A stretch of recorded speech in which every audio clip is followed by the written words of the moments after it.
যদি টাকার বৃষ্টি হতো তাহলে তো আমি আরে টাকার বৃষ্টি তো সত্যি সত্যি হচ্ছে। ইয়াহু ইয়াহু, এবার আমি অনেক বড় লোক হয়ে যাব। ইয়াহু, আরে কি হয়েছে? হ্যাঁ হ্যাঁ, আরে এটা তো স্বপ্ন ছিল। স্বপ্ন?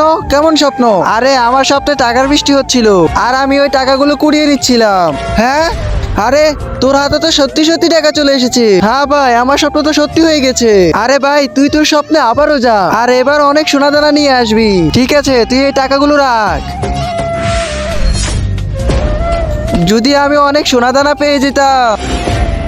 আরে আরে আমি তো সত্যি সোনাদানা পেয়ে গিয়েছি। আরে কি মজা।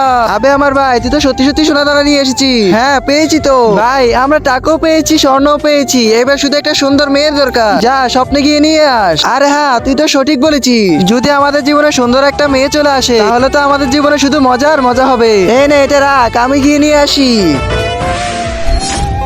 তার আগে দেখবো তুমি কি আল্লাহর ঘরটিকে বেশি ভালোবাসো নাকি এই মন্দির ঘরটিকে বেশি ভালোবাসো। যদি আল্লাহর ঘরটিকে বেশি ভালোবাসি থাকো তাহলে এই ভিডিওটি একটি লাইক করে চ্যানেলটা সাবস্ক্রাইব করে দিবে। আর যদি মন্দির ঘরটিকে বেশি ভালোবাসি থাকো তাহলে কিছু করার দরকার নেই। যদি আমি খুব সুন্দর একটা মেয়ে পেয়ে যেতাম। ছেড়ে দাও আমাকে, ছেড়ে দাও, ছেড়ে দাও আমাকে, ছেড়ে দাও। আমার ইজ্জত তুমি নিও না, ছেড়ে দাও আমাকে। মনে হয় এই সেই মেয়ে, আমাকে ওকে বাঁচাতে হবে। না না, আমাকে ছেড়ে দাও। না না। আ!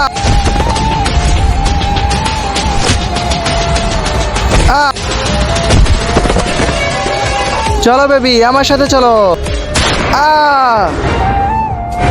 আরে অনেক সুন্দর মেয়ে নিয়ে আসছিস তো। আরে এই মেয়েকে ছাড়, আমার গায়ে গুলি লেগেছে, আমাকে হসপিটালে নিয়ে চল, না হলে আমি মরে যাবো। আর আমি নিব না তোকে। কেন? যদি আমি তোকে বাঁচিয়ে ফেলি তাহলে এই টাকা, এই সোনাদানা আর এই সুন্দর মেয়েকে তোকেও ভাগ দিতে হবে। আবে সালা, তুই মরে যা। আরে একে ছাড়, আমাকে বাঁচিয়ে নে।